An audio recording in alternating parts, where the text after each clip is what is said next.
ಪ್ರವಾಸಿಗರ ಸ್ವರ್ಗ ಎಂದೇ ಕರೆಯಲ್ಪಡುವ ಮಲ್ಪೆ ಬೀಚ್ಗೆ ಆಗಮಿಸುವ ಪ್ರವಾಸಿಗರಿಗೆ ಸೊಳ್ಳೆಗಳೇ ಸ್ವಾಗತ ಕೋರುವ ದುಸ್ಥಿತಿ ಬಂದಿದೆ. ಒಂದೆಡೆ ಪ್ರವಾಸಿಗರ ದಂಡು, ಮತ್ತೊಂದೆಡೆ ಕಸದ ರಾಶಿ, ಅಂಗಡಿಗಳ ಹಿಂಭಾಗದಲ್ಲಿ ನಿಂತ ನೀರು. ಇದು ಅಲ್ಲಿನ ವಾಸ್ತವ ಪರಿಸ್ಥಿತಿ. ಮಳೆಗಾಲದಲ್ಲಿ ಡೆಂಗ್ಯೂ, ಮಲೇರಿಯಾ ಸೇರಿದಂತೆ ಸೊಳ್ಳೆಜನ್ಯ ರೋಗಗಳ ಭೀತಿ ಹೆಚ್ಚುತ್ತಿರುವ ನಡುವೆಯೇ ಮಲ್ಪೆ ಬೀಚ್ ಪರಿಸರದ ಅವ್ಯವಸ್ಥೆ ಅಧಿಕಾರಿಗಳ ನಿರ್ಲಕ್ಷ್ಯಕ್ಕೆ ಕನ್ನಡಿ ಹಿಡಿದಿದೆ.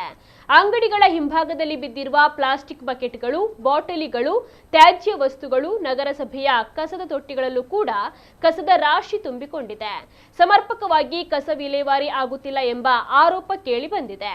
ಪ್ರವಾಸಿಗರು ಓಡಾಡುವ ಪ್ರದೇಶದಲ್ಲೇ ಡೆಂಗ್ಯೂ, ಮಲೇರಿಯಾದಂತಹ ಸೊಳ್ಳೆಜನ್ಯ ರೋಗಗಳ ಆತಂಕವಿರುವಾಗಲೇ ಇಂತಹ ನಿರ್ಲಕ್ಷ್ಯ ಎಷ್ಟು ಅಪಾಯಕಾರಿ ಎಂಬ ಪ್ರಶ್ನೆ ಸಾರ್ವಜನಿಕರದ್ದು. ರೋಗ ಬಂದ ಬಳಿಕ ಔಷಧಿ ಸಿಂಪಡಿಸುವುದಕ್ಕಿಂತ ರೋಗ ಬರುವ ಮೊದಲೇ ಸೊಳ್ಳೆಗಳ ಉತ್ಪತ್ತಿ ತಾಣಗಳನ್ನು ನಾಶ ಮಾಡುವುದು ಮುಖ್ಯ. ಅಂಗಡಿ ಮಾಲೀಕರು ಕೂಡ ತಮ್ಮ ಅಂಗಡಿಗಳ ಹಿಂಭಾಗದಲ್ಲಿ ನೀರು ನಿಲ್ಲದಂತೆ ನೋಡಿಕೊಳ್ಳಬೇಕು. ನಗರಸಭೆ ನಿಯಮಿತವಾಗಿ ಕಸ ವಿಲೇವಾರಿ ಮಾಡಬೇಕು. ಪ್ರವಾಸಿಗರಿಗೆ ಸ್ವಚ್ಛವಾದ ಮಲ್ಪೆ ಬೇಕು, ಸಾರ್ವಜನಿಕರಿಗೆ ಸುರಕ್ಷಿತ ಮಲ್ಪೆ ಬೇಕು. ಕಸದ ರಾಶಿ, ನಿಂತ ನೀರು, ಸೊಳ್ಳೆಗಳ ಉತ್ಪತ್ತಿಗೆ ಕಡಿವಾಣವನ್ನ ಹಾಕಬೇಕು.